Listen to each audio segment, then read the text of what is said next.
Well, hello folks. Going to do a wee workshop here on some aspects of Scottish fiddle music, just as I play them and how I see things. I was going to do this live on Facebook Live, but you can't actually upload it to YouTube now. You used to be able to, but you can't do that now. So I'm just recording this so that I can post it on YouTube as well. So if you were expecting it to be live, which I had intended, it's nae. So it's recorded, but it's done the day, the 22nd of December, day after the solstice, 2021. So it's a pretty immediate. So going to start with slow airs, and I'll pick one tune of the different types that I'm going to look at and focus on that particular tune. You could pick on a slow air you like, really, but I thought I would go through the William Marshall slow air, the Lament for Sir Harry Niven Lumsden, Baronet of Achendoyer, which is a beautiful bit of music and a great favourite of mine. So.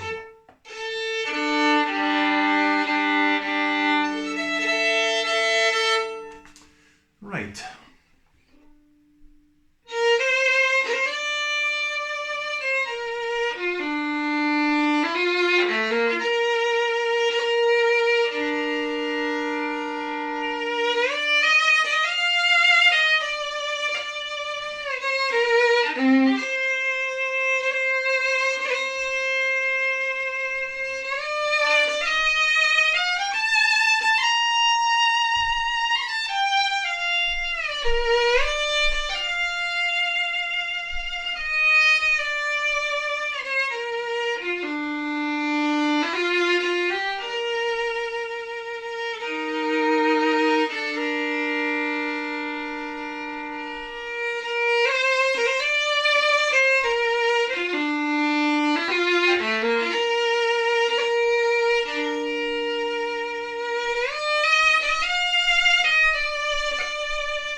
There you go. Like I said, beautiful tune, one of my favourites.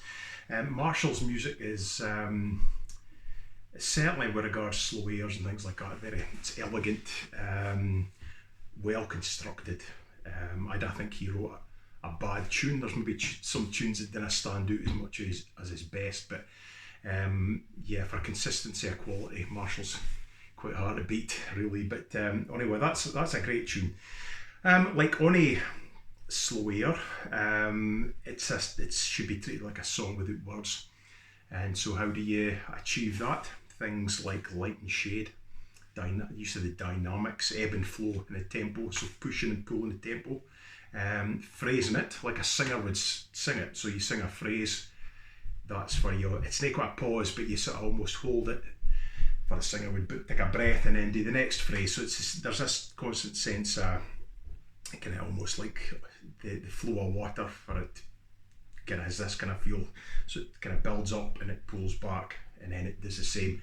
And it varies from phrase to phrase. For instance, this tune has 2 parts which are each repeated. You want to treat each half of that tune differently, and it's like a different bit of the story. If you repeat a measure, then I just do the same thing the second time. For instance, in that, I took it a little bit more dramatically on the second time. Things like when you get the end of a crescendo, you get that top note, just careful to hold that before you drop off. So things like that. So if we take that first bit right for the beginning, try to keep the bowing as elegant as possible. So nice and soft around the edges. Not too stilted.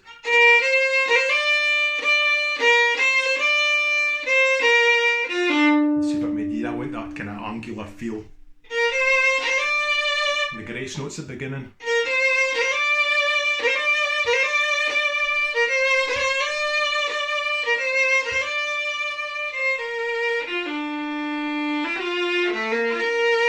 That bit there, you're going for the G string right to the A, missing the D. So you've got to make sure that bow gets across cleanly. You don't want to be sweeping across like that.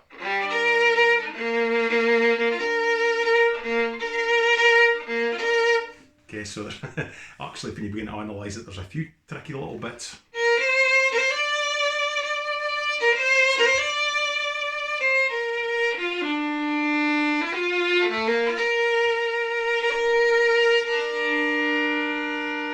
Stops nice and well balanced.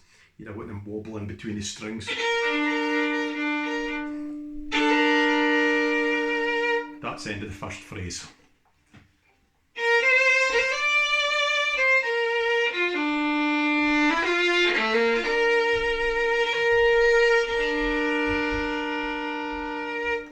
So that is a pattern that repeats right through the tune. Every 2 bars is the end of a phrase. So there's that sense of pushing and lifting the volume. So you push the tempo and the volume gets louder and it pulls back at the end of the phrase. Now it varies from measure to measure and phrase to phrase. It shouldn't be identical every time, but there is a sense of that. If you're looking to improve slow air playing, certainly in the Scottish idiom, I kind of speak for anyone else's style of music, they should hear that going on. That's how you get emotion. Now I suppose you got the X factor in the true sense for there's some folk have an inherent instinct for how to just hang a note and kind of tie all these things together. You can do it technically right. Oh, there's louds and softs. It's always pushing and pulling the tempo. It's in tune, but it can still have any feeling. So it can be quite tricky, but you certainly need all these elements. So the first, if I kind of almost conduct the phrases for you.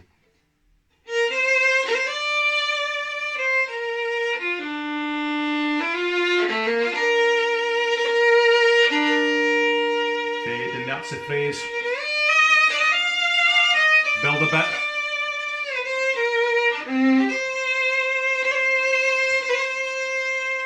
And the phrase, and you kind of hold that last note just a little. It's near pause.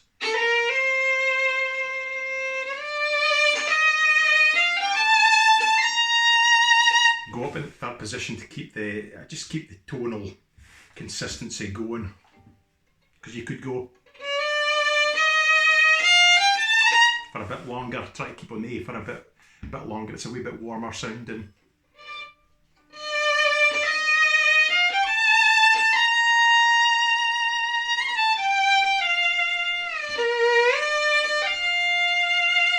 Now that's just there's not a lot of sliding in Scottish fiddle music. Various bits of Ireland, it's part and parcel of the style, but Scottish fiddle, not traditionally, it's not something that's really done, except subtly and tastefully done in slow airs. It should almost feel like a sigh.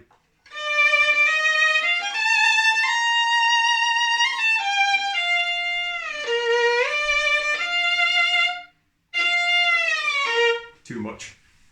So it's just almost like a sigh, delicate, nay overtly obvious.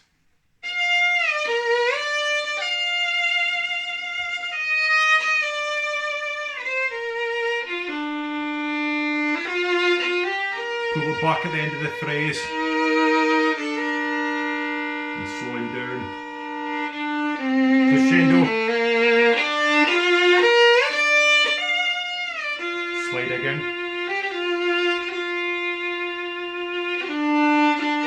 Go again.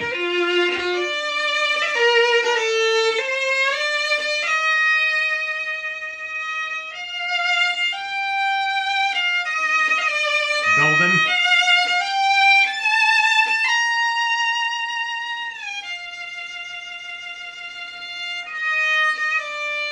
Pull back, then.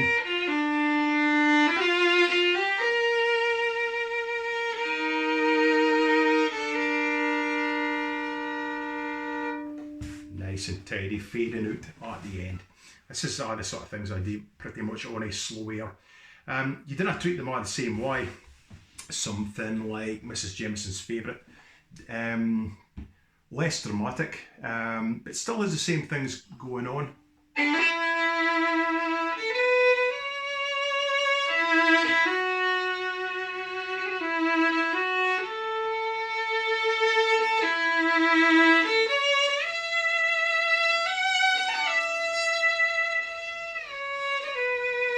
And it's just, it's the same sort of thing. It's nae overstated. It's a sweet, gentle tune with a lovely melody. So nae too dramatic.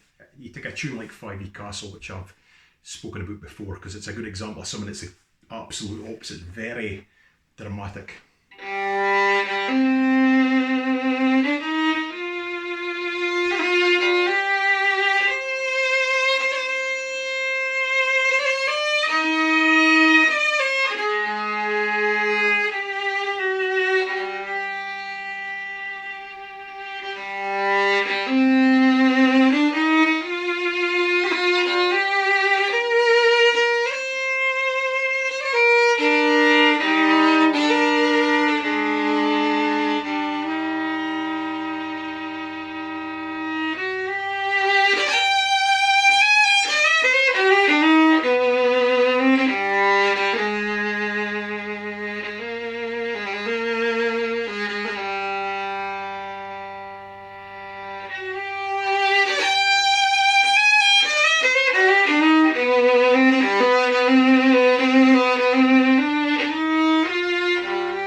Same things are going on to a different degree. 5E Castle's about a haunted castle, especially about the Green Lady, most famous ghost of the castle, which is a very haunted castle apparently, but the Green Lady is the most famous ghost in that place. And the second half really is telling the story. That's her coming down the staircase. You can feel it in the music. Once you ken that, it's like, oh, that's obvious.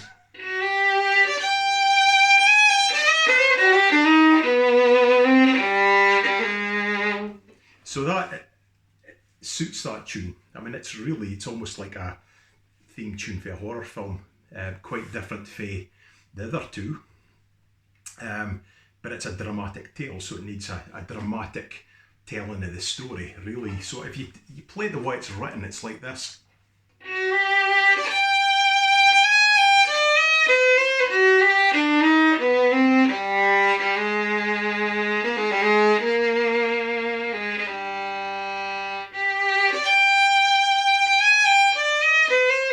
So you see, the music doesn't really pad that out. It's up to the player to kind of feel the story and put the feeling and emotion into it. So every slow air has that sort of things going on to a different degree, and it's really down to the individual, how they interpret it and how they feel it.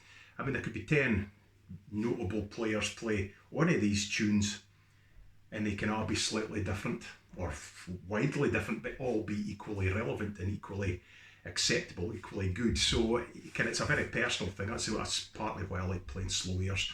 They've got a lot of scope. You've got a big range of the fiddle, the tape, very much down to the individual things express themselves. So slow airs, a very peculiar, particular type of tune to play, because they're no dance tunes. As far as traditional music goes, most music we play are dance tunes. So slow airs they're something different. They're storytelling, if you like, and you haven't got the luxury of lyrics to tell the tale. So it really is down to the individual.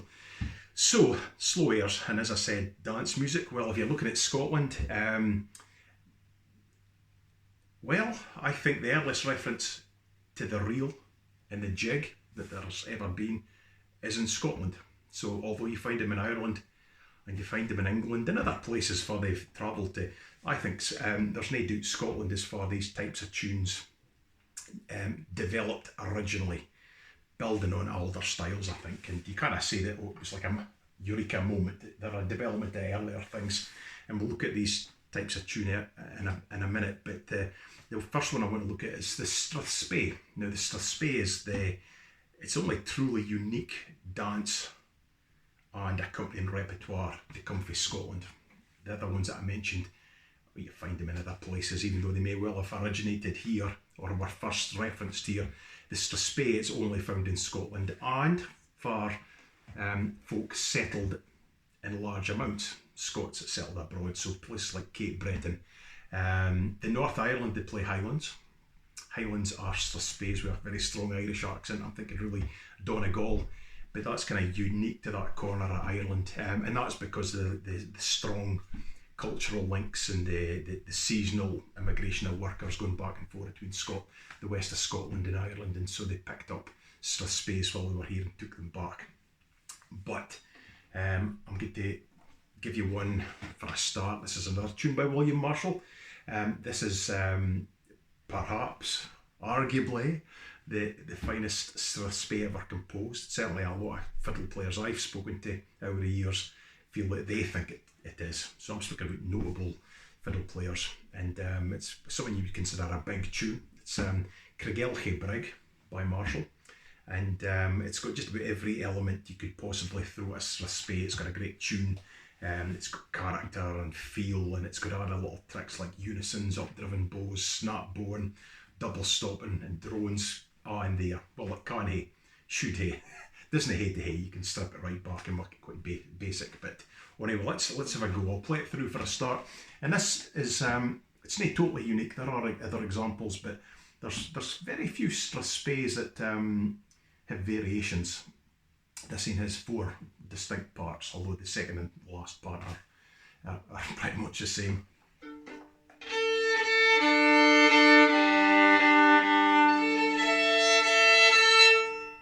Right.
Possibly not properly warmed up for that tune, but as you can see, there's a lot going on in there.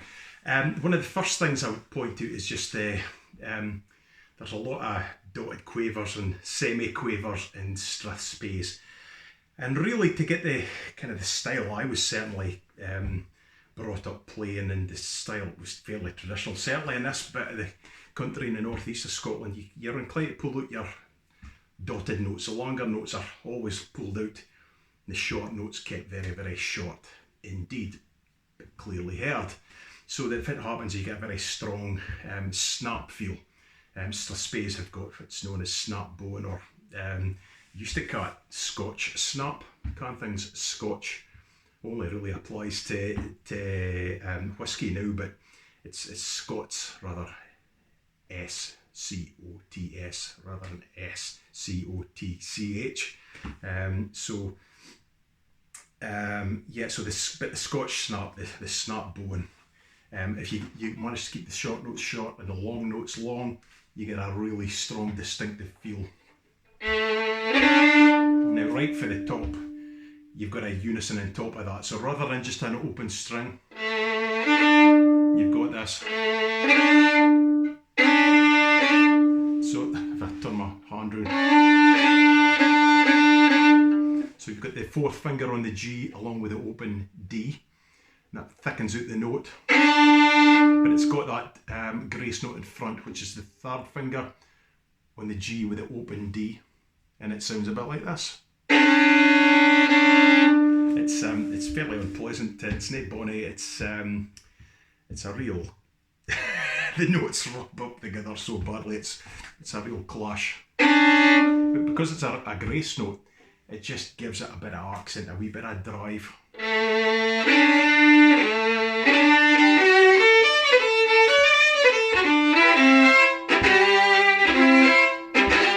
Up-driven bow there, that's the ideal place. Technically it's semi-quaver, dotted quaver, semi-quaver. Anywhere you've got this combination of notes, you can play an up-driven bow. Doesn't mean you should, but certainly there's a potential for that. And it gives drive and lift to the music. Now, Neil Gow certainly is credited with being the first person to play it. He possibly wasn't, but there was nobody who was ever written about it before that. And what they described was the uncommonly powerful upstroke with his bow, and that they tend to think well, that was probably what they were describing. But it does give drive and lift to the music, which obviously, if you're playing for dancing, it feeds into how it affects the dancers, gives you a bit of lift, get you up in the air a wee bit. So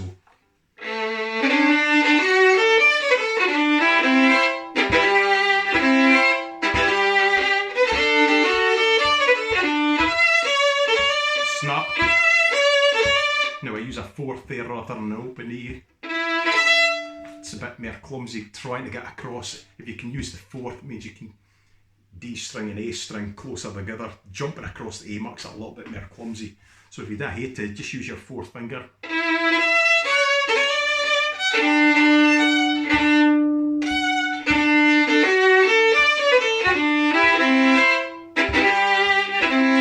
can sort of feel like that. Up, get up in the air.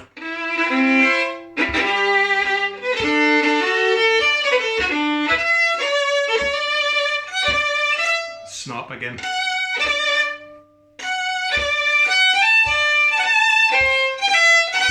See how you pull out the long notes out? Nay.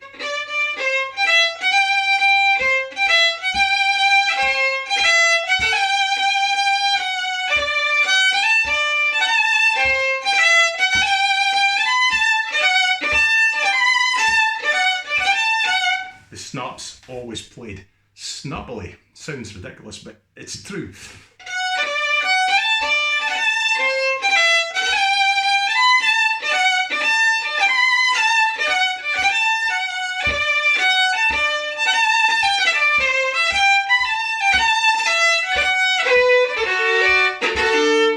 Get the idea? You can translate that across to just about any strathspey you want to mention, really.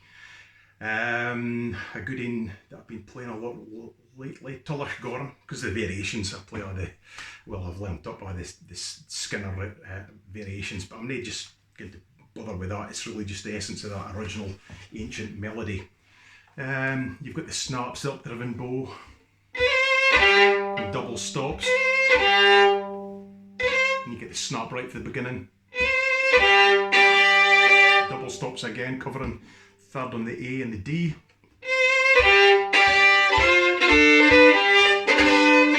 Up-driven bow again.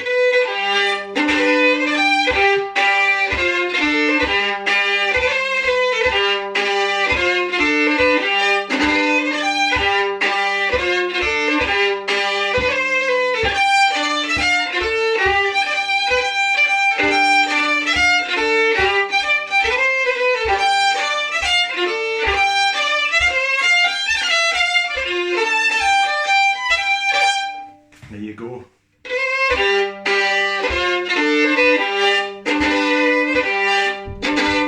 Now that's why you play an octave bow, because there's no another way of bowing that to get that feel. Da-da, da-da. You can feel the sort of fresh air kind of feel for the dancers would need to spring up to bide in time with the music. And it, almost like you feel like it's just creating space, but it's still strict within 4 beats in a bar. The bar doesn't get longer because of it, so nothing moves around about it, so the short notes get shorter. But you get a very distinct, strong feel, and this is something that's found in pipe music as well. And I would say, actually, you hear one of the really great exponents of singing tradition. There's a tendency for that sort of thing to be found in that. You hear them singing some of the great ballads and things. They pull out some of these long notes. It's something that I think it's an inherently Scottish bit of music and possibly how folks speak, I would say. But that's just an opinion. So we'll move from the strathspey into the reel, because strathspeys and reels go together. And indeed, strathspeys were really developments of what were once known as strathspey reels. So they were reels that were played in the strathspey area. So we're looking around about the River Spey. So Granton and Spey would be, originally it was called Fruchy actually, but for the laird of Grant decided he wanted a castle built. He shifted Fruchy and built a village which was Granton on Spey, even named it after himself, Grant Town. Granton and Spey, Aviemore, can now see up towards Elgin, all these places. Fochabers, that's really the heart for the strathspey come about. But originally they were called strathspey reels. So they picked up a very distinctive, heavily accented feel, I think, and this just became a new classification of tune eventually, and became popular all over Scotland. So the strathspey it's a Scottish tune, but it's not do that as far it originally came from, and I mean various things probably fed into that, even for the singing tradition as well. So reels, dance tune, I suppose, keep them lively. They didn't need to be played hell for leather. Tend to lose the heartbeat just a little bit. I'm going to play a tune called Loch Earn, tuned by Nathaniel Gow, fourth son of the famous Neil Gow. But Nathaniel was a superb composer and wrote some great tunes. This one's got a few little bits in it to look at. Starting with a note that should have 4 strings within it. So it starts like this. So it's quite classical sounding really, but the top note is really the melody note. But you play that for effect.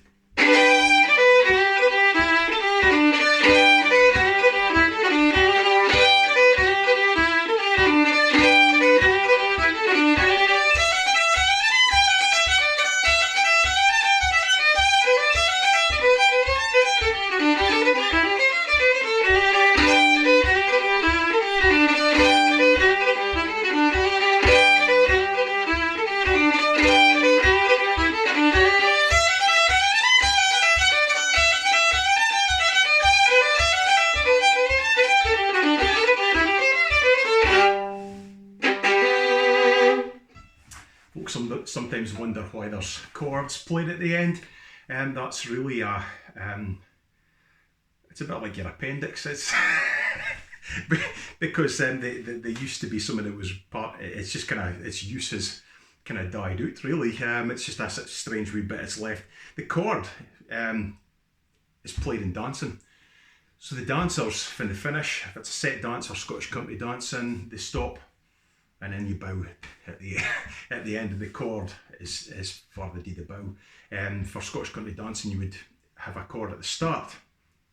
Same reason, cues them up for the dance, and always a lead-in note, because that gives them timing for getting that first beat into the bar so they can keep themselves right. Otherwise, it can be a bit of a scramble. So anyway, the chord, that's why that's there. So in this tune, I think it's played in G, and I think maybe the trickiest bit would be that chord. You didn't linger on the bottom notes, you just sweep across. So you keep messing with the length of that note on the top 2. So it's still ringing, so I mean that should resonate right through the length of that note. And try when you move on, no too square sounding, it's actually accented. There's a very slight snap of the wrist. So no like this.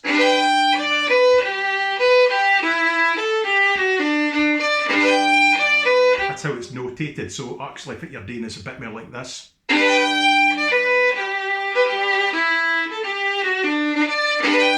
Now it's kind of overdone for the point of view of demonstrating, but it's more like that. Careful not to overdo that. I find, certainly when I used to teach face to face before COVID, you would tell folk you need this little bit of a snap, and invariably they would overdo it, which is almost as bad as hitting a hair on a snap at all, which can feel very flat-footed.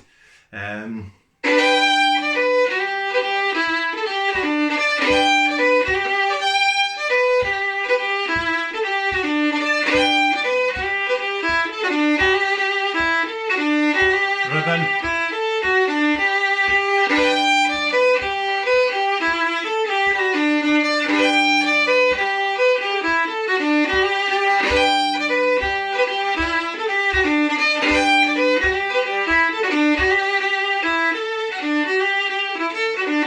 Play it across the A, but it keeps it a bit tidier. I ken some folk are a bit swear to use their fourth fingers. Swear means reluctant. Scots word. Swear to use their cranny, oh, that's even better. Reluctant to use their fourth finger. It's northeast of Scotland, that is your cranny. Abdi's weakest finger, but well worth using because it's a handy tool. Makes the bowing a bit easier, but make sure, like the other fingers, you're pressing down nice and firmly to get a nice solid core to your sound. Otherwise it sounds a bit airy. That's no pressure at all. So press down firmly as well. So sometimes you need to kind of think about it for your playing initially until it becomes part of your playing. So the second half, not getting a waft out there, you've got to use a fourth. Press down.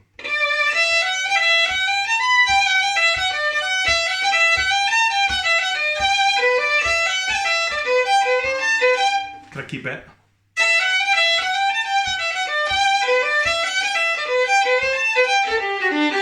Crossing three strings very rapidly, trying to keep it tidy.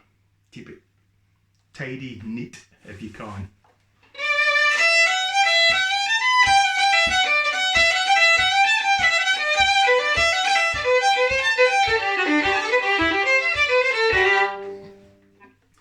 A wee tip,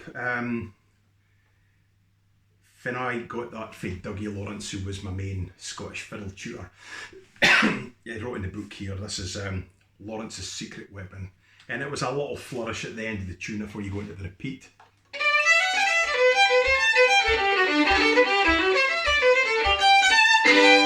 Because you could go,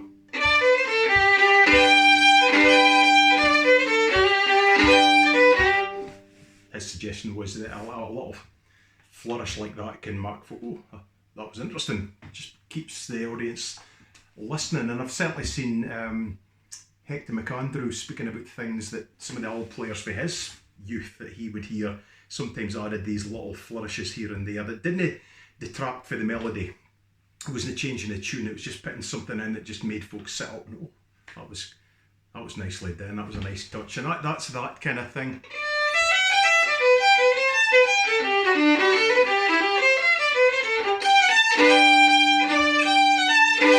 You need to be quite nippy when it's a speed, you ain't got a lot of time, but it's effective.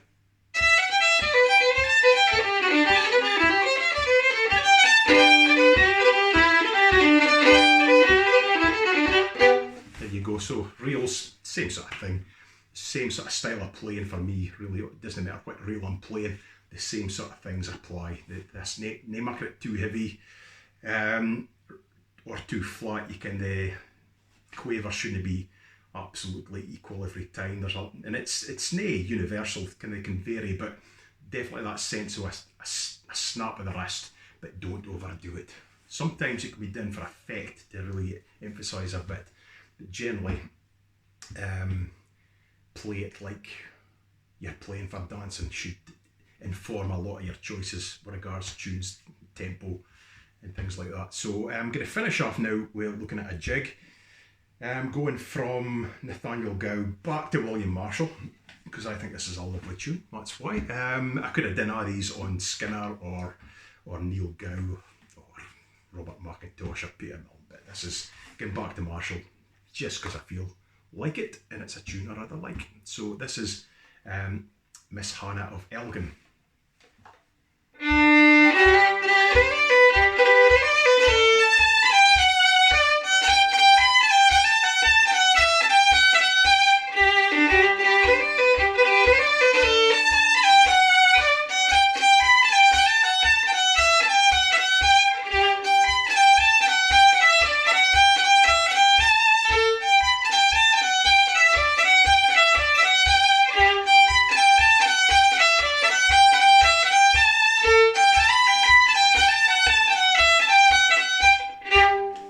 So there you go, great tune, great Scottish jig. Folk, I think, tend to associate jigs much more with Ireland than Scotland. If you're Scottish and you play this sort of stuff, obviously, but in other countries, I think if a jig, an Irish jig, would be probably the first thing we'd think about. But some just brilliant Scottish jigs, and that is one of them, to my mind, anyway. So things to look out for. The first thing, triplets, groups of 3 notes, because jigs are in 6/8 or 9/8 or 12/8 indeed, but much less common. 6/8 tends to be the most dominant form, and there's some great 9/8 jigs that I really like, but I've yet to play in for dancing. I've never played at a Royal Scottish Country Dance Association dance, and I've done a few. I've never seen a 9/8 dance included. And I did ask about this once, and nobody really seemed to be able to tell me. So they've kind of gone out of fashion for dancing a wee bit, but I think they're just great. But anyway, that's a different thing. They're like this,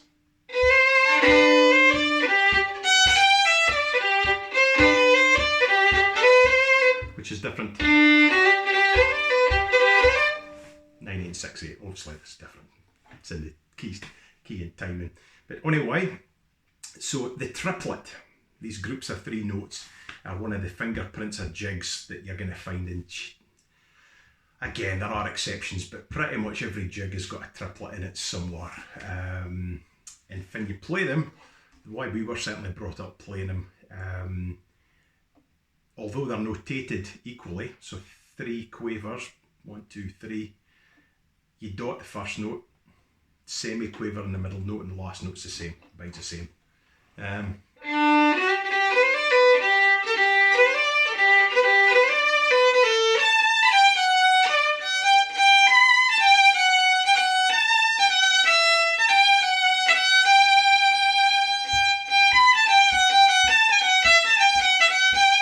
That's how they're notated, generally speaking, but when I was learning to play, and we played with like the strathspey and reel or any dance bands, they never played it like that. They had this dotted rhythm, and I'd be inclined to say only dots in Scottish music, I will tend to play them, they're double dotted rather than single dotted, so that gives you a sense of how much they should be pulled out. So that's the first thing, because there's a lot of separate bows and they're moving along with the fingers. You've got to make sure the bow and the fingers are absolutely working in tandem with each other. If one's slightly out, whether its fingers are too slow or the bow is too slow, it will sound pretty scrappy. So it's worth toning it back, taking it slowly just to get that tidied up until you've really got it nailed. We triplet there.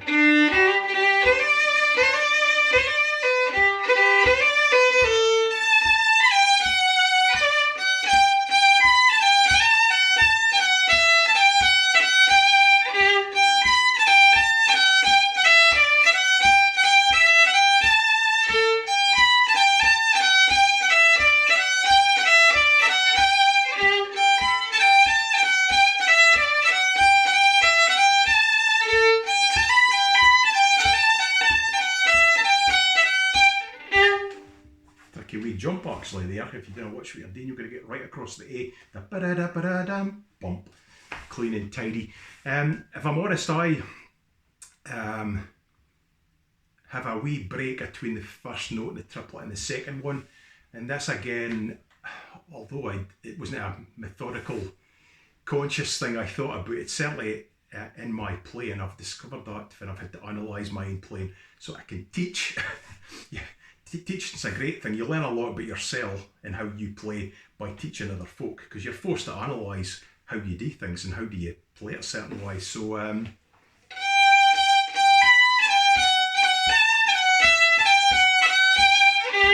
Stool of Repentance by Neil Gow. If I slow it down.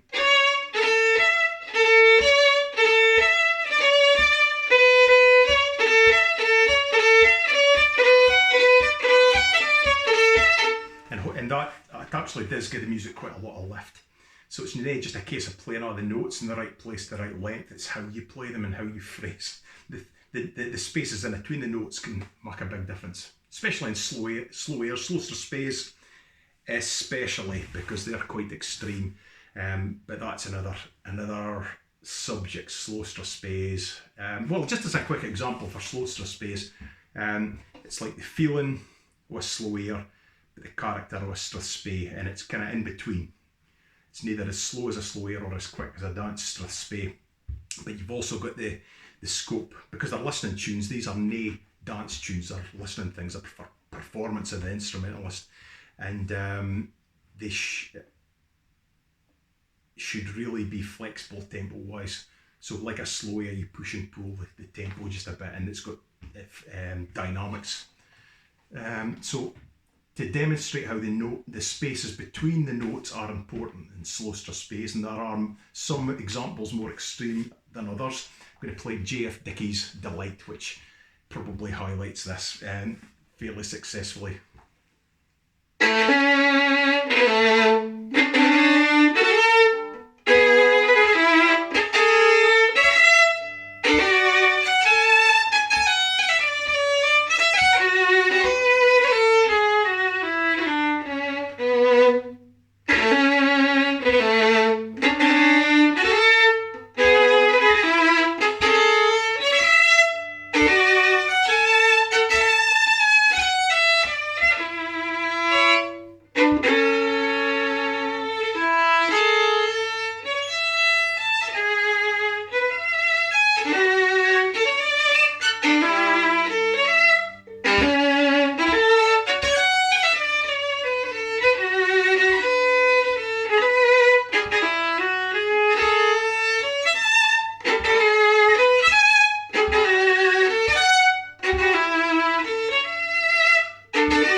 Now, it was far from perfect, having to play it for a while, but you can hopefully get a sense of how much is going on. It's not just a simple trotting through the tune. There's a lot to get right with the phrasing, character and spacing between the notes, because the spacing's never going to be more important than the melody, but actually how that melody comes across, it needs the spacing to be right as well, and that can vary from player to player, but there you go. So a quick rattle through some aspects of Scottish fiddle music. Getting into the new year, I am not going to be taking pupils on face to face, but if anybody's interested, I'm certainly happy to do online teaching for the foreseeable future, because certainly that's going to be the safest way to do things. But it also means if you're abroad and overseas, we could probably work with this. I didn't used to do that, but the last couple of years has certainly made me rethink things, so it works up to that point.